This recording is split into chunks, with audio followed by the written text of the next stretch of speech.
I am Bishop Craig Coates. I'm the chairperson of the Board of Commissioners for the City of Annapolis Housing Authority. I want to warmly welcome each and every one of you to today's important Mayoral Forum online. I want to say to you that it's important that we have this time to interview and understand the perspective of our candidates who are aspiring to become our next mayor in 2025. And so today we have set up this dialogue in partnership with the NAACP and the Housing Authority of the City of Annapolis to give you, the resident, you, the viewer, an opportunity to hear personally from our candidates on their perspective, especially as it pertains to affordable housing. We want to also welcome members of the press for joining us as well today. And following the forum, you will have an opportunity to dialogue personally with the candidates. Let's begin. Thank you, Bishop Chairman Coates. My name is Melissa Maddox Evans, and I'm Executive Director, CEO of the Housing Authority of the City of Annapolis. We're very excited today to have this mayoral forum to speak with a candidate who is deciding to serve in this capacity. We have invited all candidates who are currently running to participate in this forum, and we're glad that Mr. Littman has decided to join us today. Mr. Littman is a native of Annapolis, him and his family. He is the owner of the KB Ace hardware store, and he has been very involved in our local community for many, many years.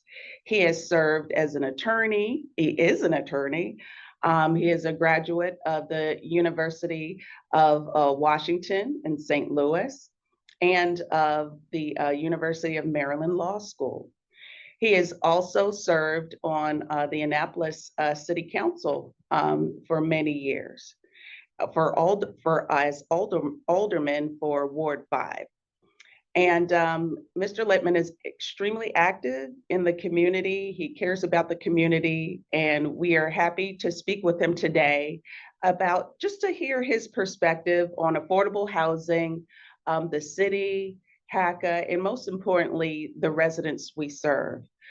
During the course of this webcast, please include any questions you may have or you would like to direct to Mr. Littman.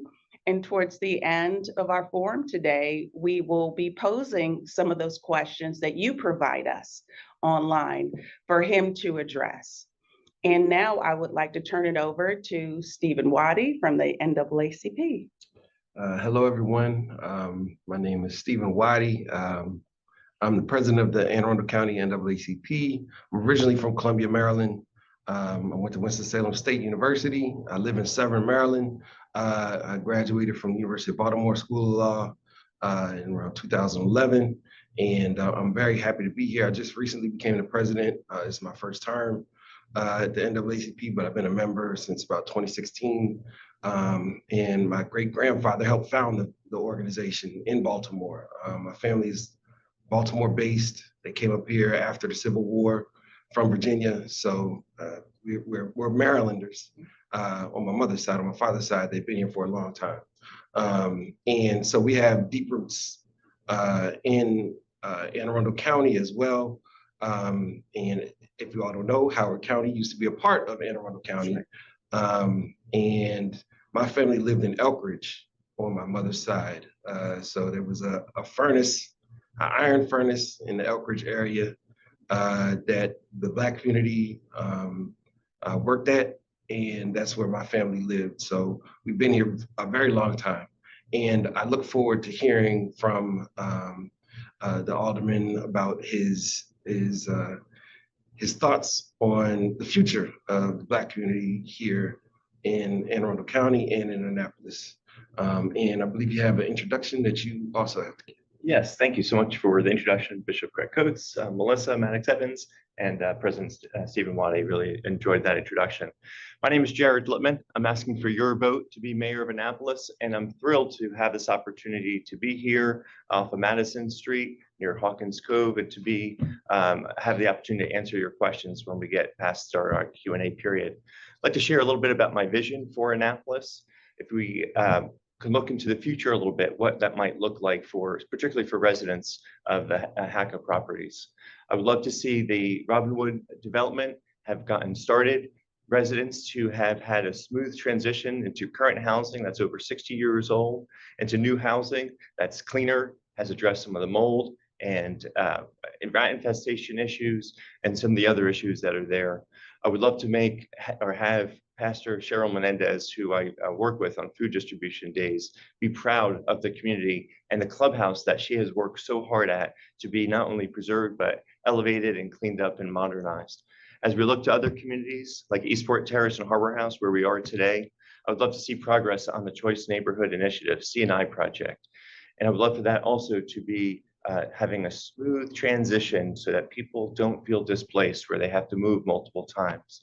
In the building where we are right now is slated as a stage project where this could be among the first buildings built, new residences built in the Choice Neighborhood Initiatives, so that residents can move directly from a current building into where we are today, just off of Hawkins Cove.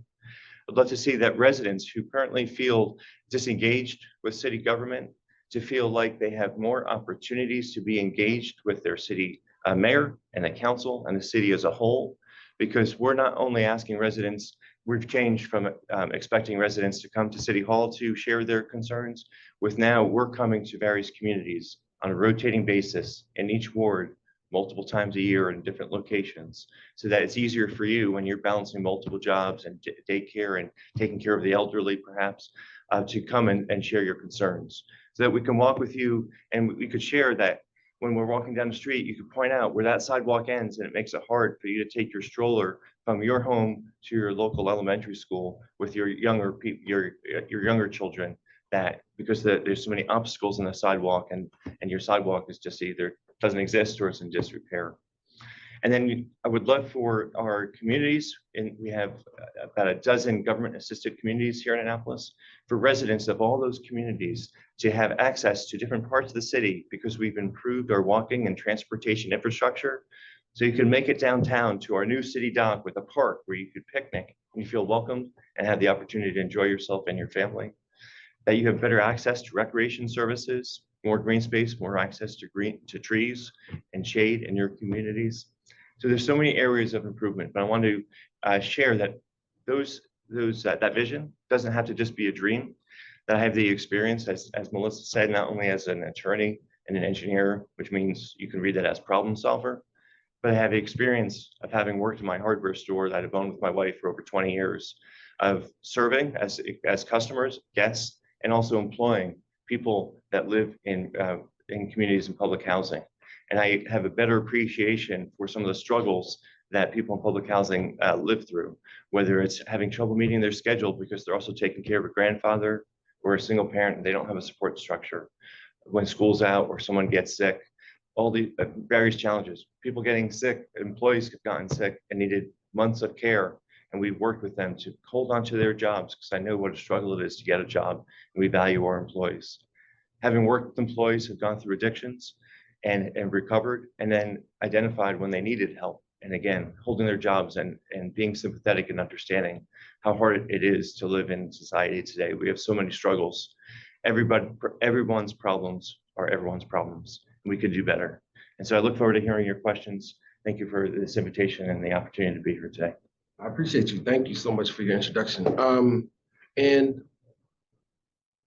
part of the question that I have, a lot of our members in the NAACP have, they're seeing politics where it is right now, and they're seeing that we just have this continuing resolution that was passed at the federal level, which is basically slashing housing funding across the board. And they're thinking about generations of people who have lived in Annapolis, and they're saying, is there a space for Black people in Annapolis? Is this a tale of two cities? Is this, we've lost Black population? And I want to know, like, from you, what place do you see African Americans having in Annapolis? What is your vision, or what's your current understanding of the place of Black people here in Annapolis? I appreciate the question, and it's complex. So I'm going to do my best to answer each element, but if I skipped anything, it's not intentional. So call me on it and I'll address each of those issues, please. So I come at it from a lot of different ways. So as we talked about, I run a hardware store and I serve the community.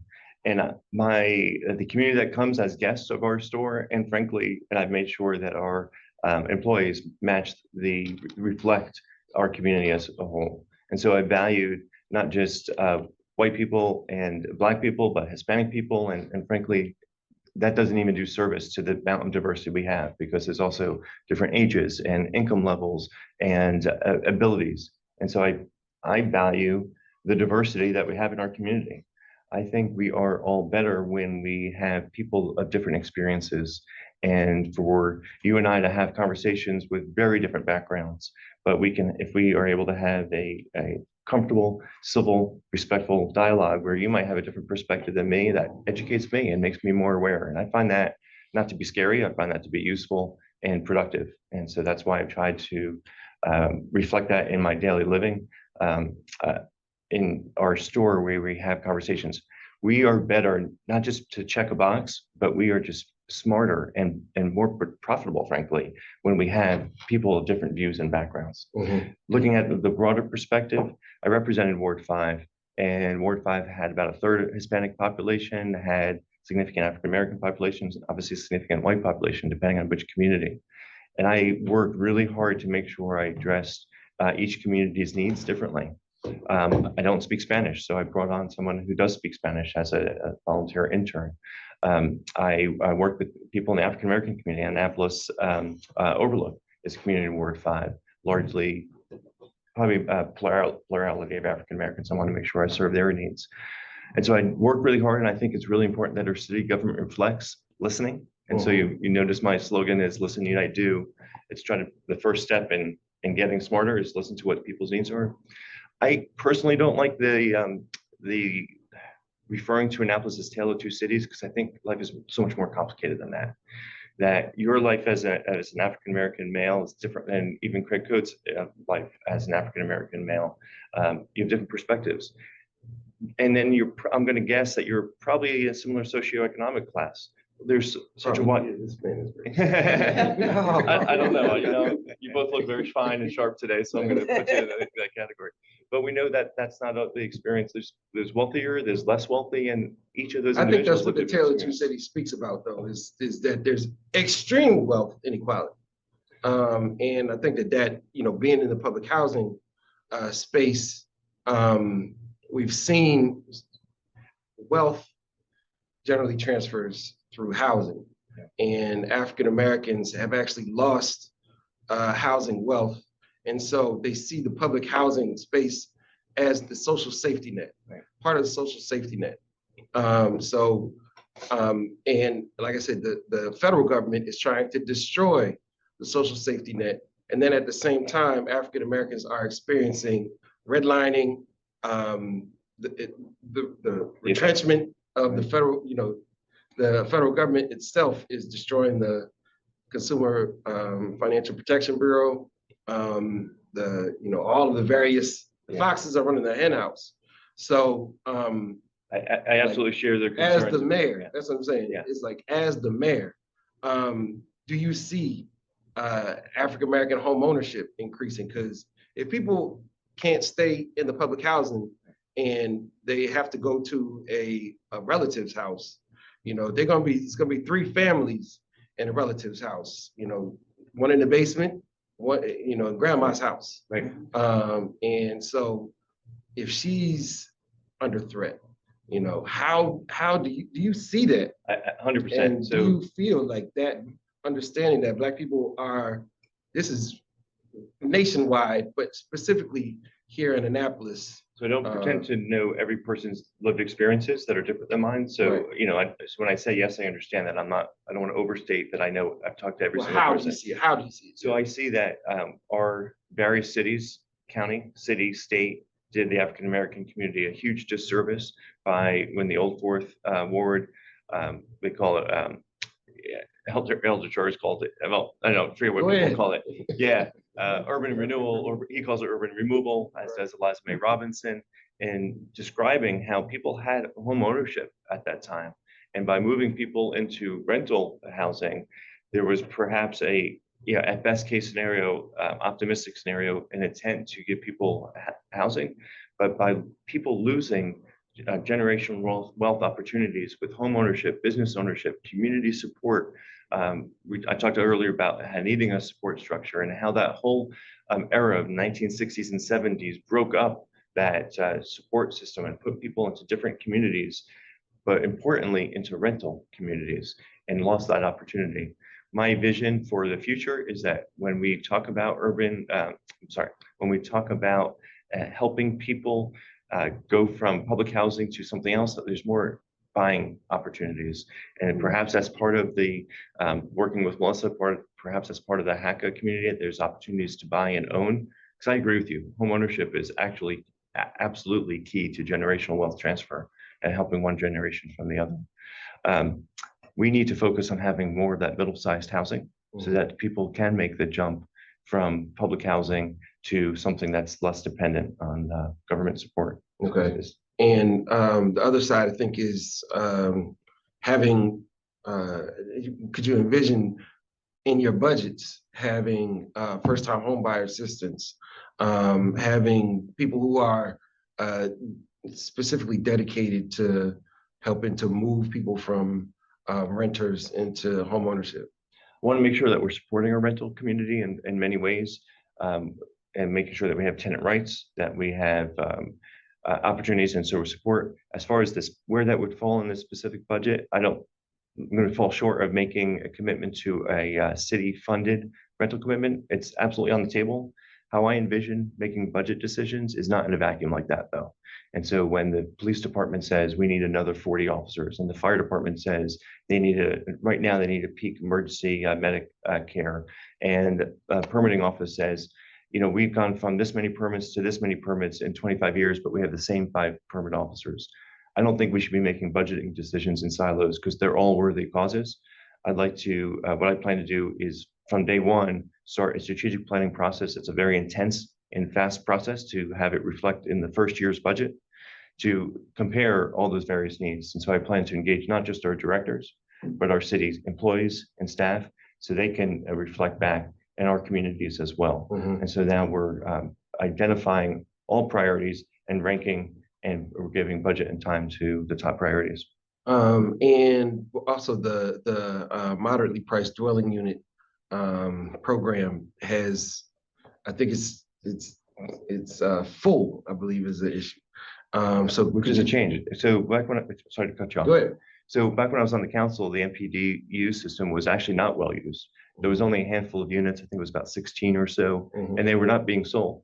And so for those who aren't familiar, MPDU, moderate priced dwelling units, exist from essentially density bonuses that developers get. They build a unit and they're entitled, in the example of Parkside Preserve, which is a similar, about across the street from me, between my store and— Slow down for me, slow down. Okay. Go ahead. All right. I know the attorney voice is going. Sorry, yeah. Vince has got a nickname for that voice. So moderate priced dwelling is, a developer comes in and said, Parkside Preserve is a great example. They want to build 147 new units.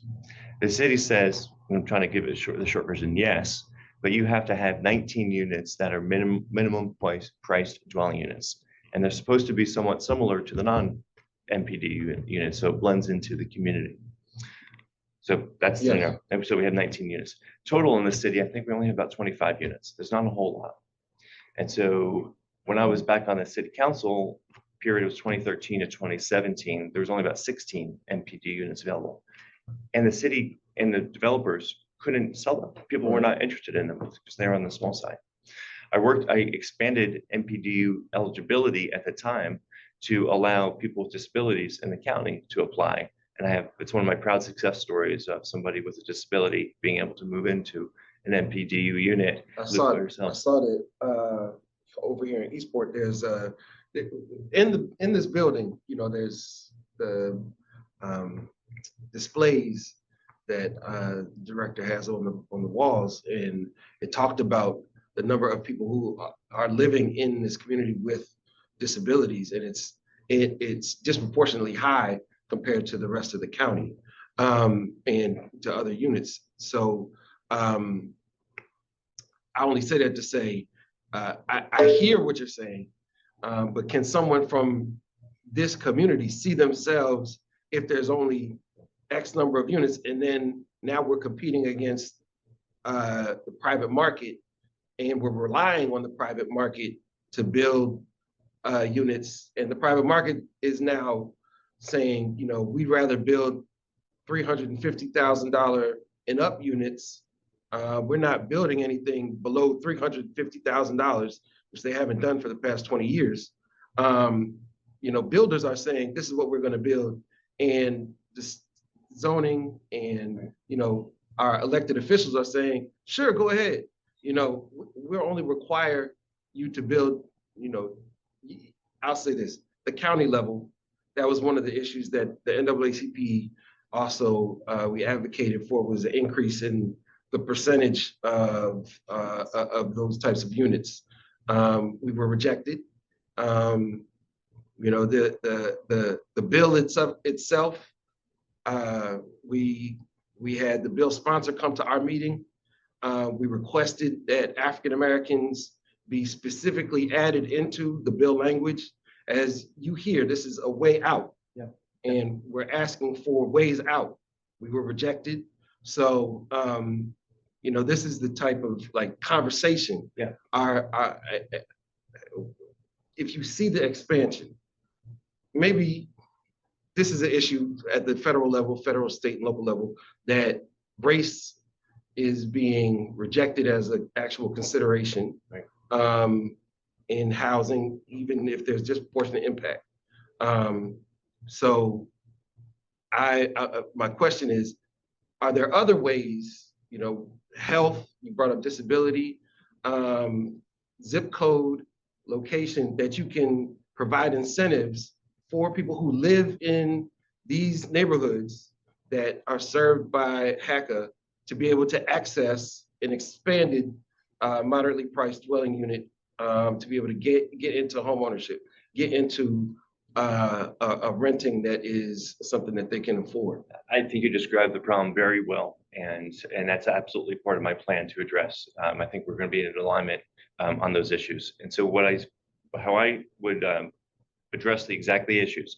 Right now, we have a very reactive planning process where we allow developers to come in and propose what they want to build and what they want to see in the community, which by the nature of their job, it's going to be what's most profitable for them. And often what's most profitable is what's quickest and easiest and gets to yes as quickly as possible.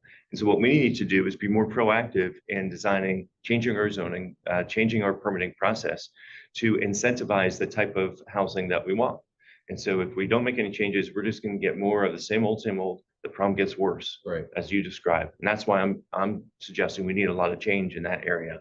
What I'm saying is that incrementalism, because there was an increase, but it went from, like you said, 18 to 25. Not a bit, not enough. And in the meantime, thousands of people are on a waiting list to even get accessed. So, you know, the problem So let me give you a few solutions. is greater. So let me give you a few solutions. Go ahead. Number one, like I said, I want to be proactive. There are so many sites around the city that are ripe for redevelopment, but we don't get the type of redevelopment that we want. Number one, because we don't be proactive, and we don't make it easy. So I want to change that. The spot used to be owned by Seafood Market across from Robinwood. Is a great example, because a lot of people know it because it was very popular. We know from sector studies that people want more grocery, whether seafood or general grocery, in that space. But we could incentivize that the city put out, and this is again just an example for that spot, and there's lots of others around the city. Developer community, if you buy this parcel and put grocery or seafood on the first floor, and you do 2 or 3 floors of housing above it, and you add 5 to 8 units of housing, you will get essentially pre-approval, and you don't have this. Currently, you have 5-10 years that it takes to get something through. That the private industry is going to look at that as much more enticing. So they're going to be a lot more likely to make a proposal. It adds some housing. It's responsive to the residential community saying we want some grocery on the first floor. It's actually a lot easier for the city because now instead of fighting somebody for 5 to 10 years, you have a project that you've already designed and said yes. And then I want the city to be able to leverage, this isn't going to be a windfall for the developer. This is, the city is going to leverage your savings, the developer, into putting back into the community. And so right there across the street from Robinwood, I would envision the city saying, yeah, you get this pre-approval and you save all that money, but in exchange, you're going to reinvest and fix up the clubhouse, fix transportation across Forest Drive for those residents. How many units are we talking about in terms of like, if for, as example, There this are is an hundreds of example. examples around the city where As you an can do that. example, so how many units would you expect from just that example that So you gave me? in that location, somewhere between 5 to 8 units. Okay. And you do that throughout the city. And what's the total number of units that would be built? I bet there's 100 locations that the city could identify. I'm saying where the seafood market was. So it's 5 to 8 units of housing. Of affordable housing or Yeah, of exactly. total? Affordable housing in that location. What's the total housing? 5 to 8 units. Is what I'm Okay, describing. and they're all affordable. Yes, that's the And goal. you're saying a builder would be the one who would come in and they're applying for the tax credits, they're applying for the expedited process, they're going around the country looking for funding to be able to build. And the expedited process that you plan on implementing will be able to get those 8 units built in, I guess, the 4 years, or It would be less than that. Okay. The hard part is getting the legislation passed to implement it. But Mhm. once you have a process to do this, the building part is easy and fast. So it's fixing the city system that I've talked to previous 3 of the 4 most recent mayors. I all hear say- about it on the county level. Exactly. They Yeah, all say no, this is what we totally, intend to definitely. do. And then this is where we get to the opportunity cost. By focusing on so many other things, bigger, exciting projects, we lose the time and money to focus on the unsexy issues like fixing permitting office. Okay. And that's what I want to be focused on. And I think the side that, again, our members would be concerned about is, do you see Black people, not just in affordable housing, because affordable housing is one thing, but do you see Black people being able to have a space and a place into perpetuity due to your administration working with, clearly you won't be the one who determines that, we will be, but working with African-American communities to be able to make sure that is not just like incrementally done, but the way that we're experiencing this change is not incremental. Right. This issue of African-American displacement from Annapolis has not been incremental. Right. It has been massive, and it's been psychologically affecting, which is why people don't trust a lot of the elected officials who may come to them with all these ideas. Right. And they're saying, but look, first of all, you prioritize the police over housing. You prioritize all of these other things, your own business community over my ability to stay and get a good education, have childcare that's affordable. Like, people are leaving because they can't afford childcare, and they're going to other places that are more affordable, that actually do, care about their existing Black community. And so in desire to maintain it with a sense of place and a sense of self and a sense of like determination. And like, that's where, so that's something to think about. I'll say that. So Go great, I ahead. appreciate that. And I think you're a wonderful advocate, but you described this current situation so well. And I've seen that for many years with the employees that I've had, of the struggle to, frankly, to find employees who can afford to live close enough to work in Annapolis. And it's not just about my business. I'm just using it as a personal example. I talk with many other business owners. We want people to be able to afford to live close enough to work here. Otherwise, it's just not good for anybody, whether you're wealthy or white or whatever scenario it is. We need people to be able to live and work in the same community. Mhm. I'll make this promise to you on video, on a record. So long as we're able to have civil conversations like this, I will commit to having quarterly meetings with the president of the NAACP, regular meetings with the executive director of the Housing Authority, and to make sure that you're part of the discussion. And as we're looking at different properties and ways to include the Black community, African American community, whichever you prefer, that you do feel like you're part of the solution. Okay. My whole approach is about being collaborative. And so just as I think it's important to include you, I think it's important to include developers in the conversation. Mhm. You know, you hear me throwing out these ideas. If developers thought I was insane, it's not going to go anywhere. Right. And we need to have people who actually are investing in the community part of the conversation, people who are impacted by these decisions, be part of the community, and not, frankly, the residents who live here. I'd like to hear from. And that's why I think it's so important to be in those town hall meetings that I was describing, coming around to each ward. My goal isn't just to win mayor and be able to have that added to my title. I've accomplished a lot in my life. My goal is to actually improve the community. And that's for everybody in the community, regardless of your color, your income level. You live in Annapolis, I care about you. I want you to do better. Right. So some of the questions that we had also from the NAACP were in regards to what plan of action does the new administration have for the pending class action lawsuit with HACA? Yeah, so I just want to explain it because not everybody watch it. So a group of HACA residents previously sued the city, and the city reached a settlement with those individuals. You could question whether it was smart in the sense of not addressing the class action issues at the time, because then a subsequent group of HACA residents sued the city on similar issues. And then there was one case that was split off because there was a death involved. And so there's the wrongful death case, and then there's a class action. This suit could cost the city easily tens of millions of dollars. And there's a lot of scenarios. There's the scenario where the city goes to trial, wins, and then doesn't cost anything other than the legal fees all this time, although they're handling it mostly in-house. There's a scenario where the city goes to trial and loses, and that's an untold, but again, tens and tens of millions of dollars. And then there's a scenario where the city resolves this case with a settlement. As a lawyer, having worked on cases in that hot seat of trying to navigate and guide a plaintiff through the resolution, settlement is often the best solution for all parties involved. It's awfully complicated in that if you're a HACA resident and you're claimed that this discrimination impact you, and the city pays out money to settle, that doesn't fix the underlying causes and the living conditions and rental conditions that impacts other residents today. Right. So potentially a settlement would involve not necessarily just a payout of damages, but actually just fixing the underlying issues. Right. I am very interested in the city working with HACA, because everything with HACA properties should be in partnership of one, having a collaborative approach with the HACA board, the board and the executive director. We're not suing each other. We're working collaboratively. We're talking on a regular basis, and the residents.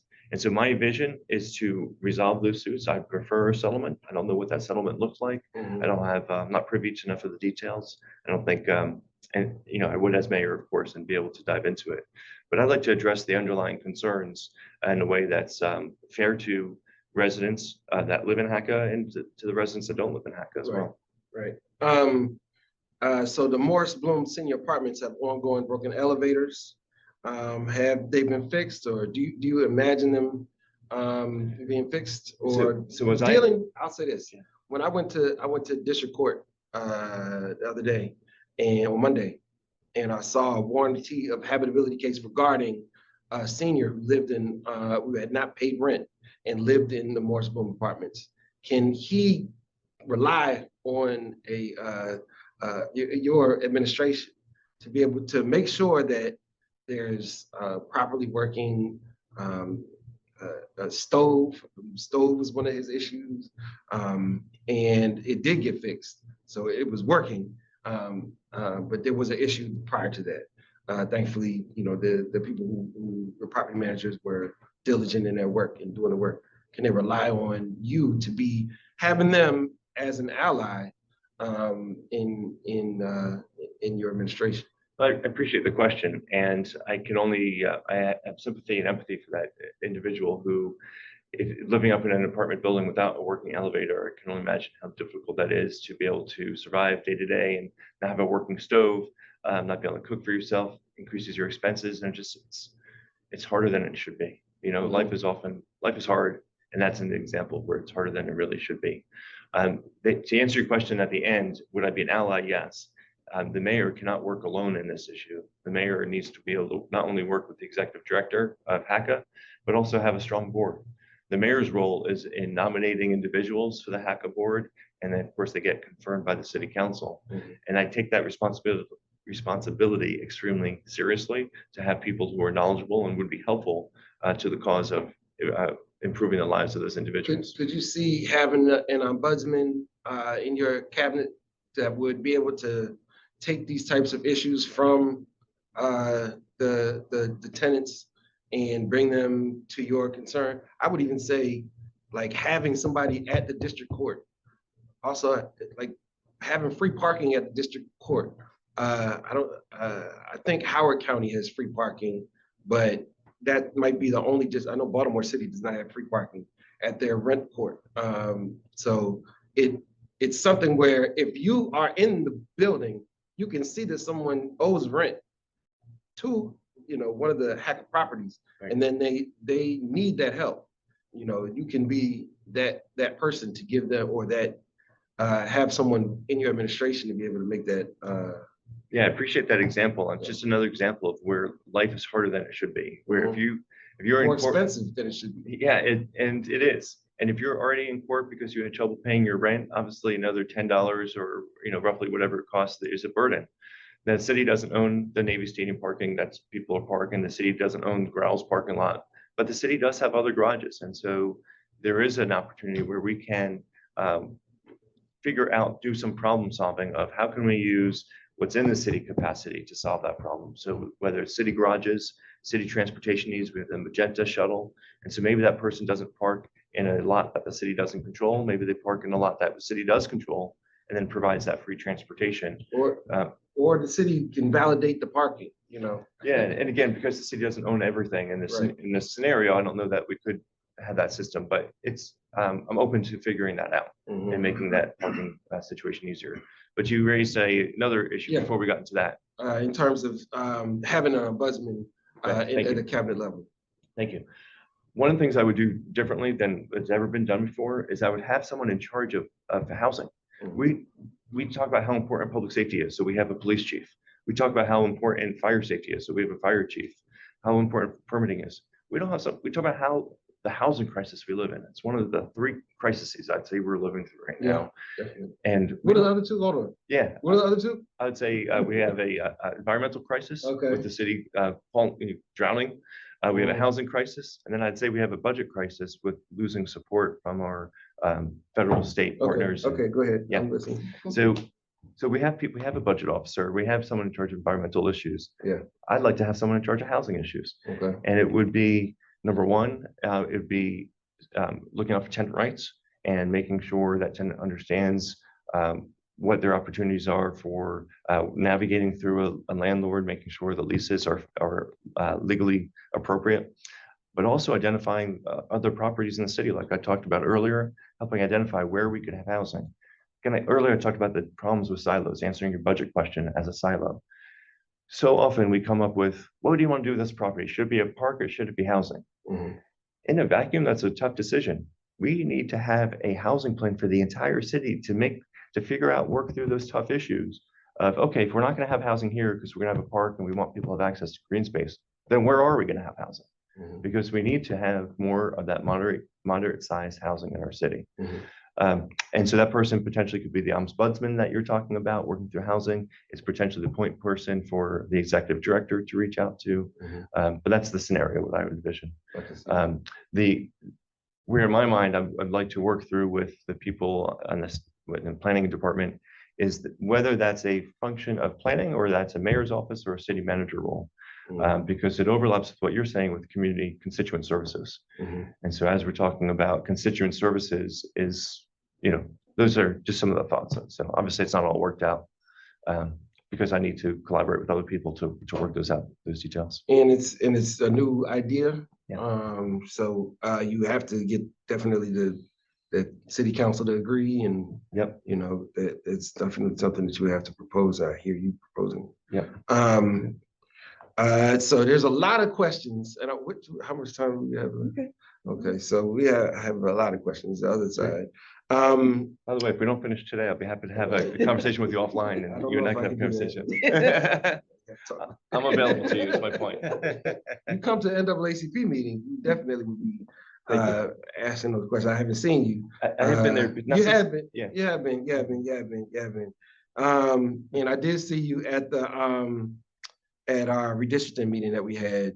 We were talking about that earlier, about the school redistricting. It's tough to be everywhere at once, well, I try to do my best to get to every and community. still have to work. Yeah, exactly, exactly. Because right now you're just volunteering into this. Thank you for appreciating that. Yeah, I do. I definitely do. I appreciate you offering yourself and your ideas again, because this is not the first time, and you could have definitely said, "I'm done." No, this is great. So many of the questions I get are not about housing in this forum. So, I have a lot of ideas about it, obviously. So I'm so thankful that Being an environmental attorney, having that, do you own rental property? I do, not in the city of Annapolis, though. Okay. And have you evicted someone before? Never. Okay. How did you keep from evicting?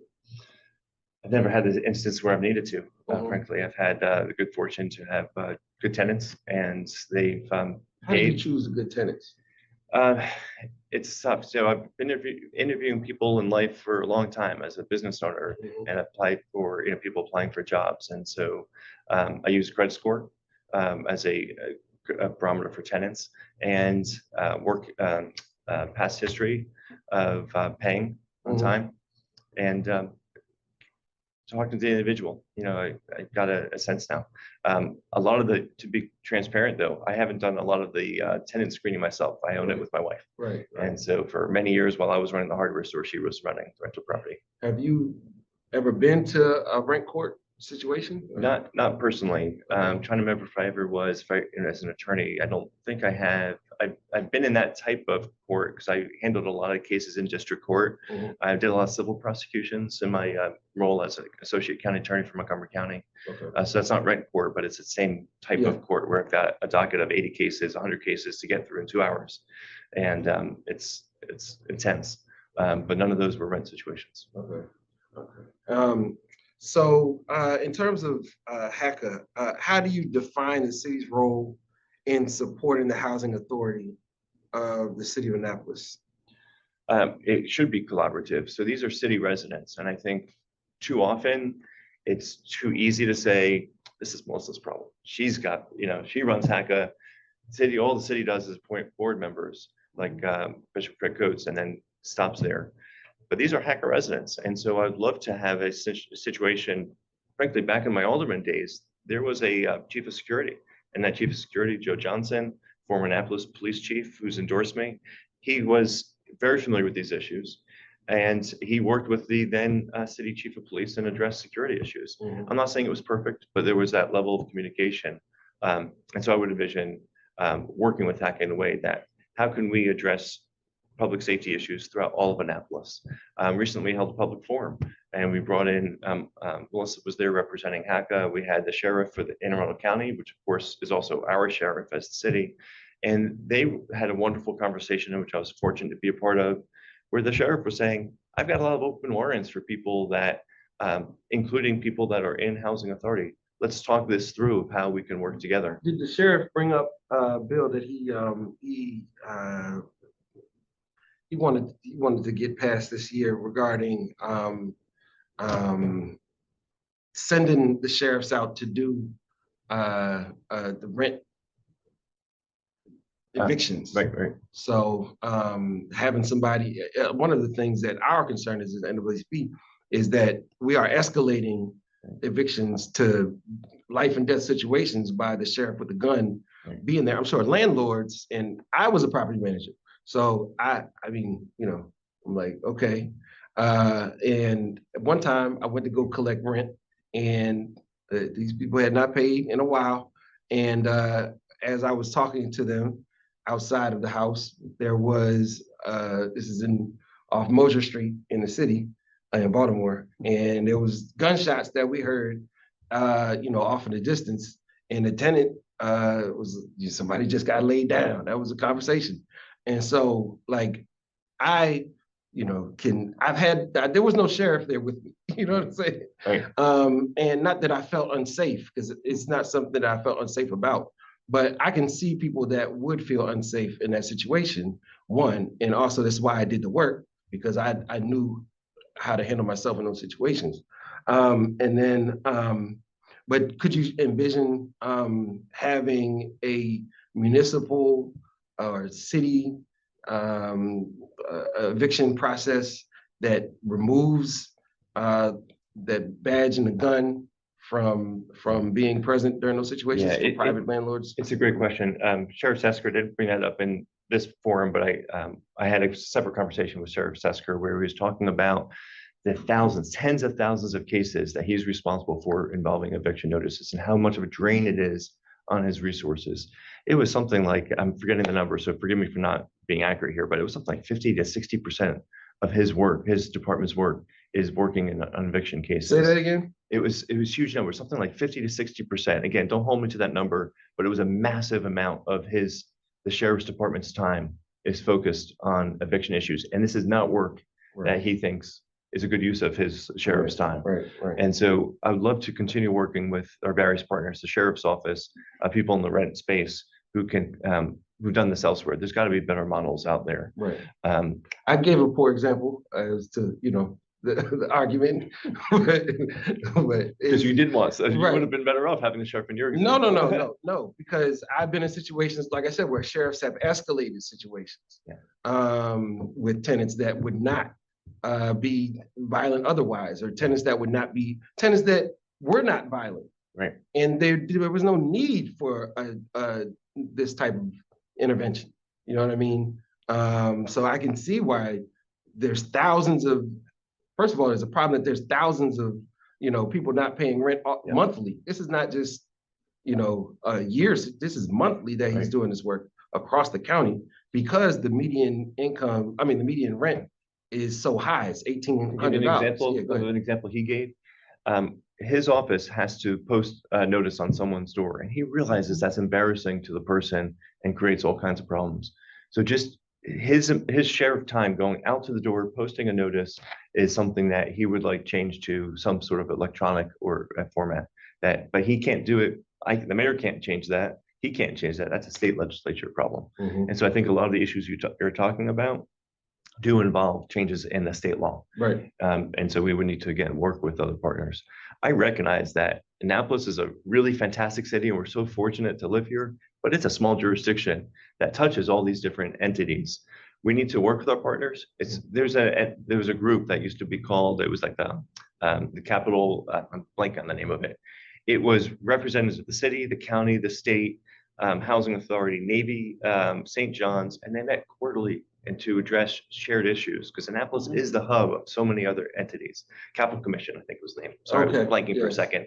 They started in the late 1990s and they met regularly into the early 2000s. I think 2007, 2009 was the last time they met.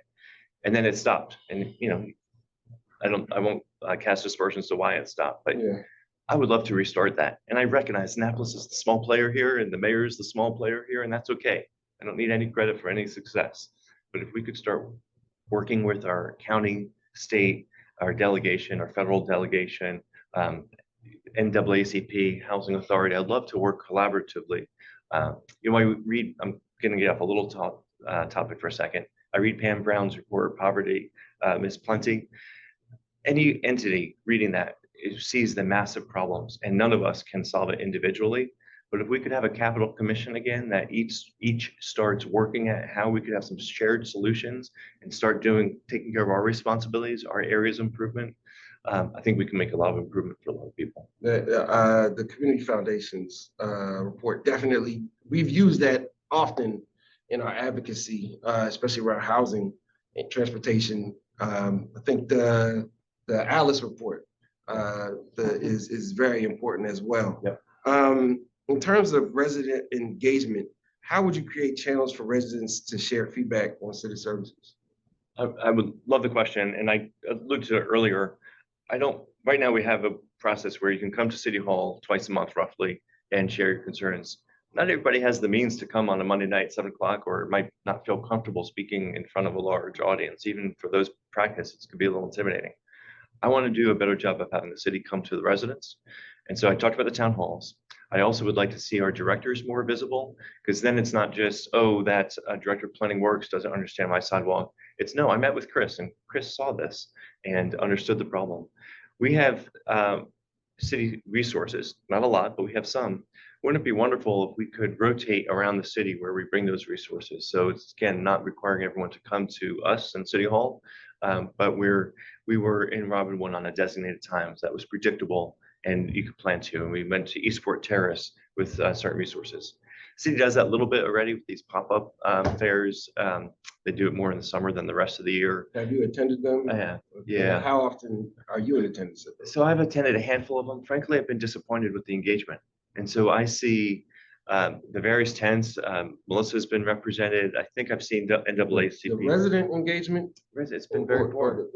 So there's only the tents of services being offered and residents have not been engaged with those pop-ups. And so I've seen it as not successful so far. Okay. And I realize sometimes these things take time and they got to build trust and regularity, predictability, but they also have to offer benefit.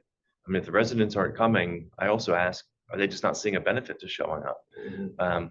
And so I think our resident leaders are really important to help address those issues. So people like Donna Johnson, Tony Strong Pratt, Deontay Conte, Cheryl Menendez, Pastor Sarah Menendez, they're going to be a lot more effective in figuring out what does that community need and getting them to come out. And I'm going to be, even with the title. And so I'd like to draw from our residents and our leaders that are natural leaders in those communities and people who will have more input and impact in those communities. You know, a lot of that is funding, you know, being able to publicize, you being on the Police Accountability Board, Administrative Charge Committee, you know that I'm on the trial board, just to be specific. the trial, you're on Yeah. the administrative, So the you're police not on the accountability, ACC correct. I'm on the Police Accountability Board's trial board. trial board. Okay, It's a sorry, mouthful. I'm sorry. That's okay. I have to, I I have there's to a lot. remind myself of the structure that the county created. Yeah, there's a spreadsheet, but it's like, if you go here, then there, then there. And there. Exactly. Yeah.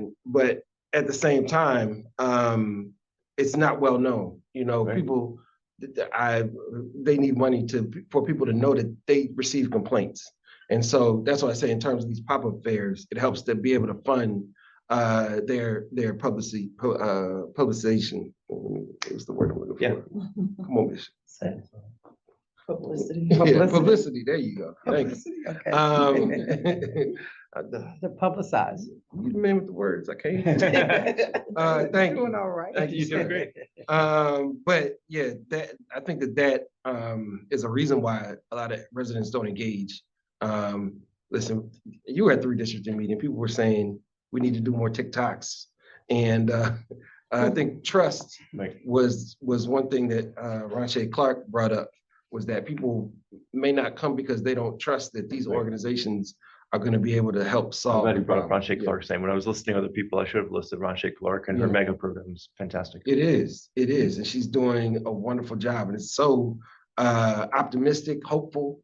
You know, when I look It's at fun. it, yeah, exactly, and I gain a sense of like I said, hope. Yeah. In what she's doing, and I hope she can again continue to be.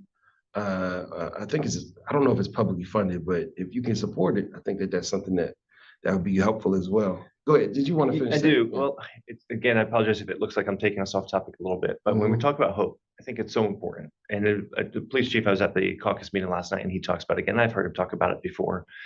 But when we talk about some serious issues like gun violence and how to address issues like that, I tend to be a data-driven person. Again, engineer, lawyer, can't take that out of me.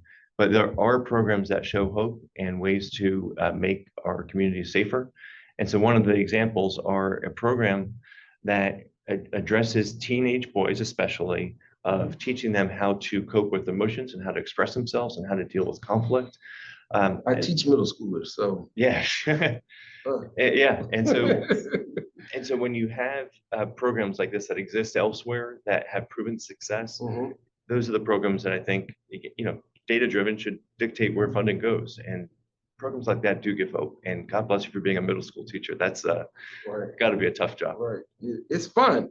Oh my Good. God, it's so fun. Hopefully it gives you hope as well. Yeah, definitely. So what you brought up the police and Well, I'm trying to. you made this connection. Yeah. So go ahead. So the connection. Let me say this. Yeah. When I hear a connection between young boys and the policing and public safety, it just makes my, everything on my neck stand up because I look at Baltimore City's numbers that just came out in terms of a lot of that is gentrification because the city has cleared out since the pandemic. Prices are so high everywhere that Black people have been displaced massively. And the mayor has invested in public health strategies and violence interruption strategies that currently even take place here. So the public health side, could you see an investment in young Black boys, in minority health, young Black girls, especially from the city in regards to that? Yeah, we have some wonderful organizations in this community already. Alpha Academy is one, Bishop Charles Carroll's Wall Street. There's another one, I'm just blanking on another term. Yes. So, and that's an example we were talking about earlier in the conversation about the two Annapolis. Those are examples where you have educated, successful Black men leading as mentors and showing great examples of how to be a responsible adult in our society. Then I look at Annapolis High School and I don't see, I'm looking for the educated Black men. I'm looking for the Black men in the Anne Arundel County schools. But go ahead, finish what you were saying. I went to one of the Alpha Academy's sessions at the Annapolis Middle School, and I'm talking with this guy, and he's casual. None of us are casual today, but he's casually dressed, and he's a scientist at NASA, and he brought in this a demonstration for the kids to do, where it was doing these drones and having them go through like control different things, and it was so cool. Yes. And the kids he had there were young Black boys. It was on the higher range, I shouldn't say boys, men, because they were up to high school age, but they started as young kids. And it was just such great leadership and examples. A lot of his kids were not from the Annapolis area. And so I'd like to see where publicize and help and support, whether financially or time or resources, better connect those groups of people that are already doing the hard work that the city can't do. And so we're so thankful that these groups exist. I'd like to make sure that they're successful and they have better accessibility. Right, but the money is going to have to come from somewhere. And I think that people have relied, even the police chief will say this himself, Chief Jackson will say that people rely on the police to do the work that other organizations should be doing. And so could you envision, especially with now, like I said, the reduced funding from at the federal level on health locally, investing in health for the Black community, for the public housing communities, having these more health pop-ups, more, providing greater assistance. I absolutely want the city to be part of the solution and part of providing assistance. Whether it's pop-ups, I don't know what the right answer is. Like I've said, we have all these different entities like Alpha Academy and the others that are doing such great work. And so I don't know that the city, when I go and I see the city spending all this time, 3 hours with all these resources, and residents aren't coming out, I don't want to commit to putting more money for a program that's not succeeding. And so I'm interested in the solutions that we're talking about. So I want to make sure we're using our money successfully. We also talked about the strains on the city budget, whether it's police, fire, the lawsuit. If the city ends up losing a lawsuit for tens of millions of dollars or to residents, though, it would go to people who need it, though. It does, but from the city perspective, on a $200 million budget in a year, there's reserves of $5 million. The city doesn't have insurance to pay out like a private entity might, and because the city is self-funded for insurance. So that money doesn't. I would study it. Is the short answer. I will not be satisfactory, but it's worked for a number of years. But now we're in the situation where it's not working so well now because there's not a pot of money to settle that lawsuit. Right. But my point is, we have all these constraints. HUD has already told HACA to expect 60% funding cuts. So HACA is going to need more support. So there's only so much money. Say that again. HUD has told HACA to expect 60% funding cuts. When, that's crazy. Yes, that's my point, is that the city, that's why I say that's my top, when I identify three Next year, crises. based off of the, Congress. Yeah. So they're deciding this Yeah. next week. okay. Yes, next week. So that's why I say three crises: housing crisis, we have an environmental crisis, and we have a budget crisis. Wow, So if we're trying to help the people in HACA not go homeless, right.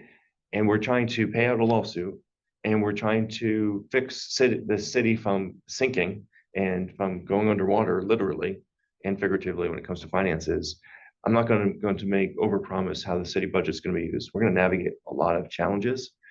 And frankly, and this is going to get more into my closing, and I see we're about that time. I think one of the most important jobs as the next mayor, and I'm sorry we didn't get to the resident questions. Okay. One of the next jobs as mayor, the most important thing, I have my priorities.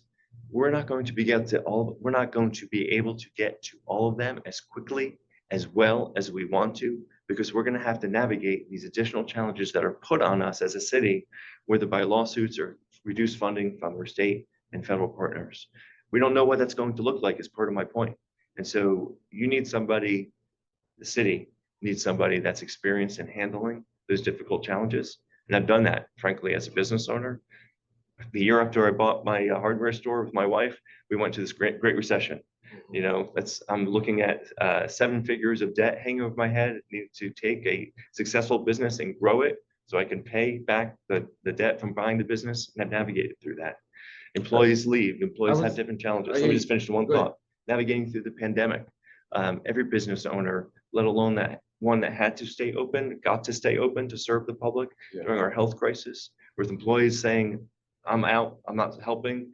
And the demands on a business owner navigating through that were immense. Black businesses suffered. And a lot of them, they didn't have the help from the federal government because Trump did not want to help until the Biden administration came in and changed the rules. Because a lot of Black businesses are barbershops and salons, and they work on cash.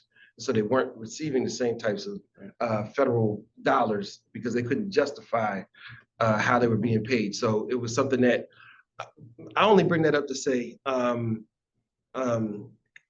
what you said about having all of these challenges and having a mayor. The challenges are good, are not just coming to you; they come to all of us, I think.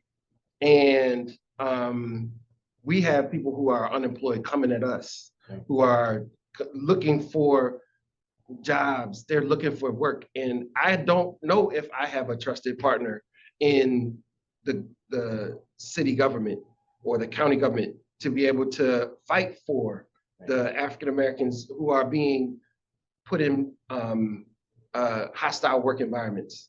They're in hostile work environments. They're afraid to work. They're afraid to go to work. They're afraid to come tell me what's happening. And they're afraid that they're going to lose their jobs, especially after this past discussion.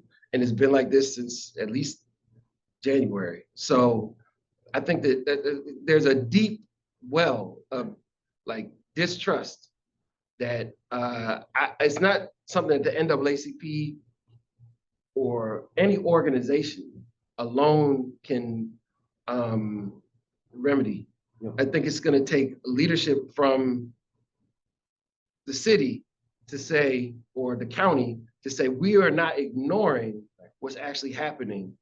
We are providing funds for those who need to leave, and we're not going to be harming people further. Right. You know what I'm saying? We don't want to continue to do any more harm to a lot of these communities by stigmatizing them, by over policing them, by that's by continuing to discuss African Americans in a particular way, especially when it comes to employment.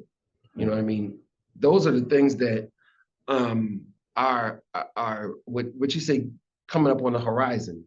That's happening now. And that's what I'm saying is that in order to build that trust, it's something that people have to look at you and say, I can trust him now around all of this hostility that I'm experiencing, all of these issues that I'm experiencing. And it's something that I hope that this event can help breed that type of communication and dialogue that you talked about earlier. I think that the county executive, for all the things that I may say negatively about him, I do think he believes in small d democracy. And so he's definitely, we have our community engagement coordinator. So I think that he's done a great job in terms of having those types of town hall discussions. Yeah. And I encourage you to continue to do that and not box out people who may disagree with you, or because it's about us, and it's not necessarily about the seat, right, or about the government, because a lot of people get in these positions, and you may have already felt this already, that you became a part of the institution, and you've lost yourself to the institution. Right. And what we're hearing now is someone who was in the institution, left, and then wants to go back.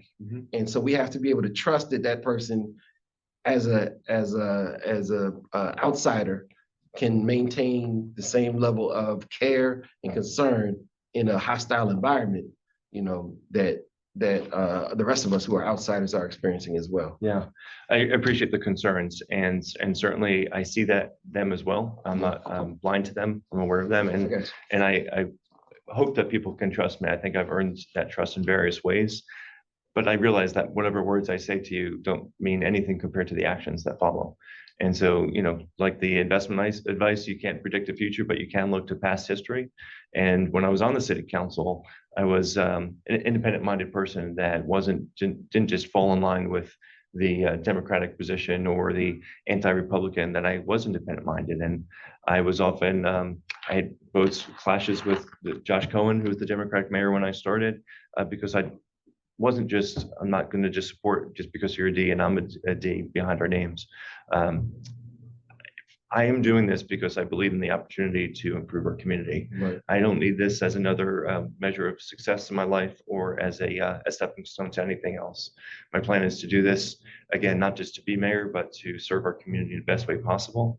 I think you can, when you're talking about trust, that you shouldn't take my word for it. You should look at the people who have entrusted me with their support and endorsements. I agree that County Executive Pittman has been a fantastic role model on the ways that you've described, and I'm pleased to have his endorsement. And I think I earned it because of the way I believe and the way I conduct myself. Other people, I don't agree with him on a lot, though. all right. Well, we can have A those lot. conversations. But I've also important to recognize I have not only my campaign team, but in my endorsements and the people who I associate with, people from a diverse spectrum of people, and ethnicity, races, religion, socioeconomic status, and that's the whole point of doing this. It would be a huge disappointment to me if I got through however length of term as being mayor and Don Johnson wasn't extremely proud of me, if Pastor Cheryl Menendez wasn't extremely proud of me and happy with the work that I've done, and Eliza May Robinson, 93-year-old woman who gave me her endorsement. Man, if I don't earn it and make her proud, how disappointing and embarrassing that would be for me. Right. And so, that's with each endorsement I get, either people contributing their time as a volunteer or a check with a donation or an endorsement, I take that as added responsibility for what I need to live up to and not disappoint. Right. I appreciate you.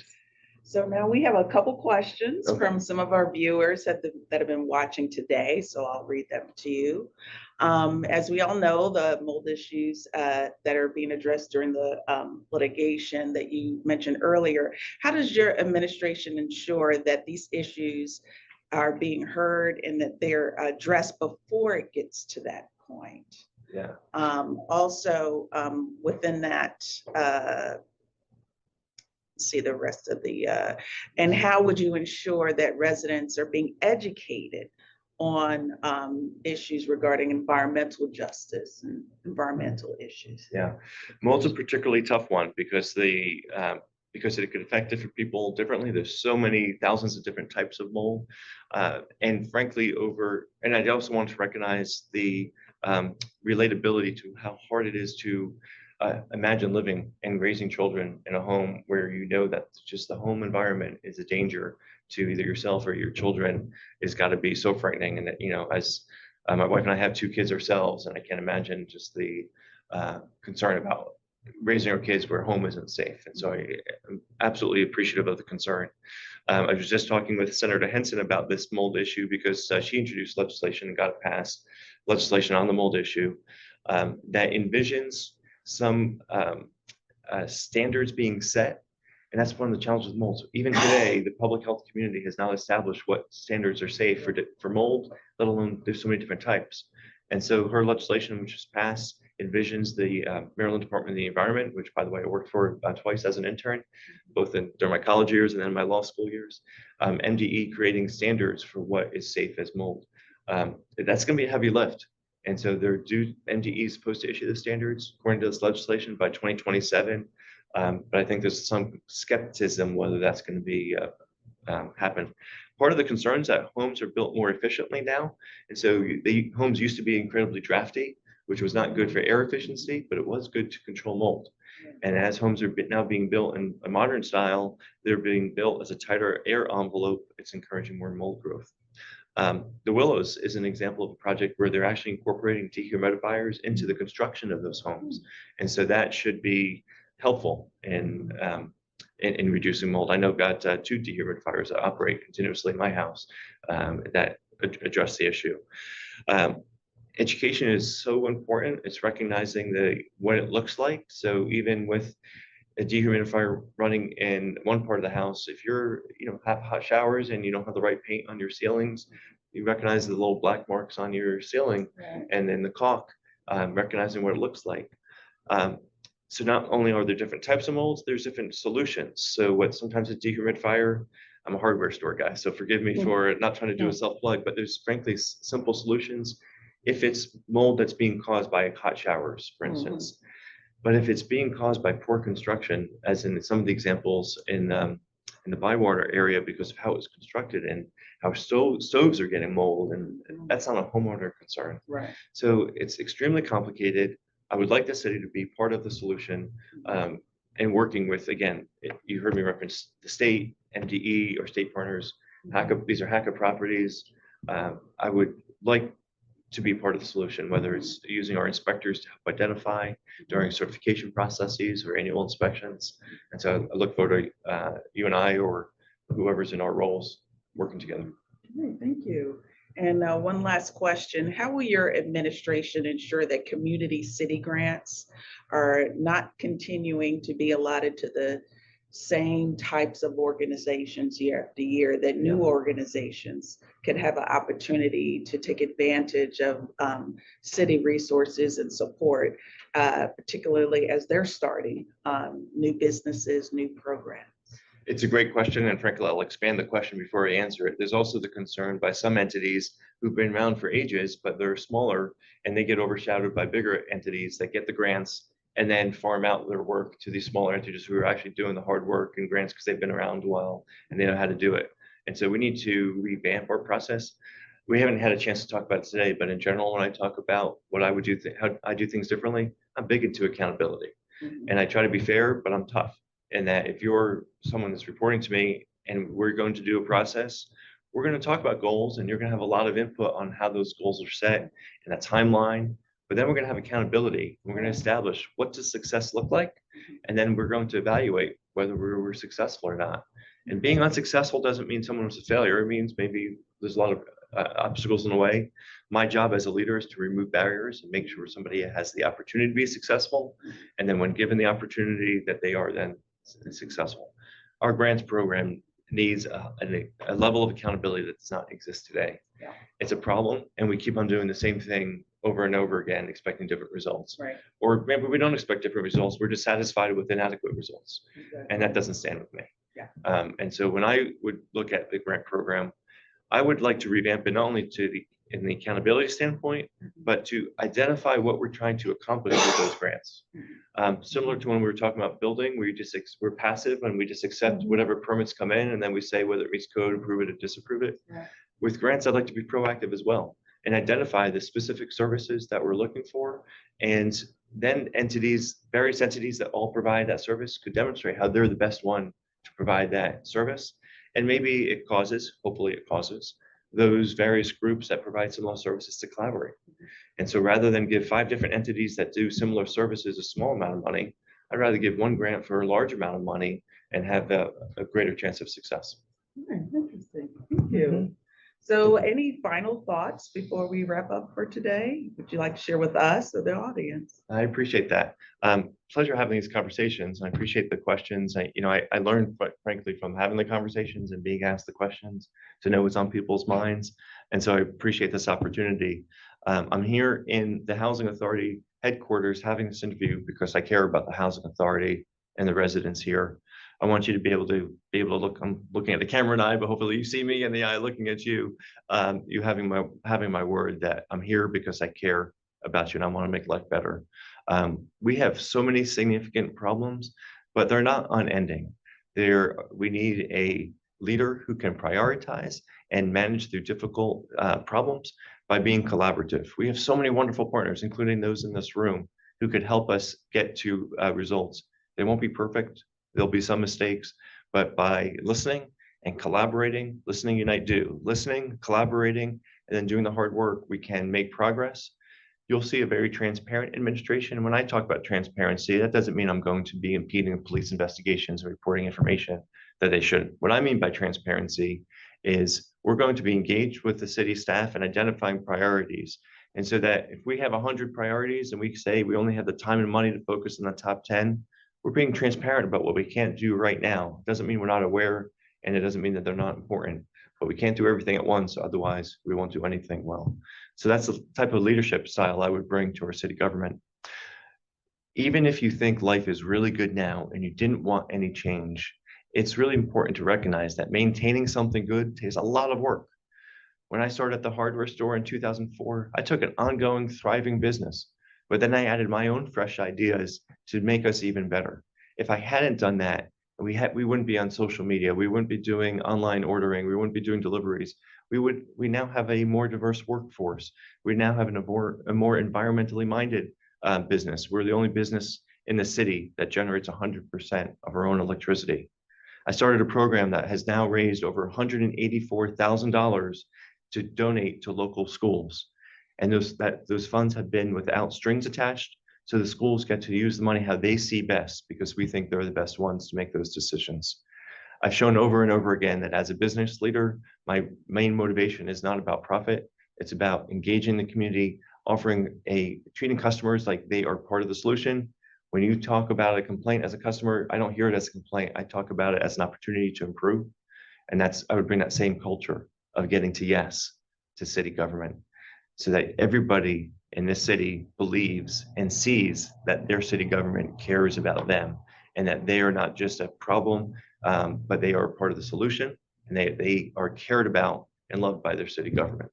That's my goal as your mayor. So I ask for your vote for the primary election, September 16th. If you believe in what I'm saying, I hope you will go to jaredforannapolis.com to learn more, subscribe to our emails, and then share our emails with your friends, talk about me with your friends. And feel free, you'll see in that same website, jaredforannapolis.com, opportunities to ask me your questions or to volunteer to have a yard sign or be involved in some way. And so thank you, Melissa, for having me as your guest and opening this up. Thank you, Stephen, for asking your questions and engaging in dialogue. Bishop Coates, thank you for your service on the HACA board as chair and for your support. Thank you all for listening today. I hope you found it interesting. Have a great day.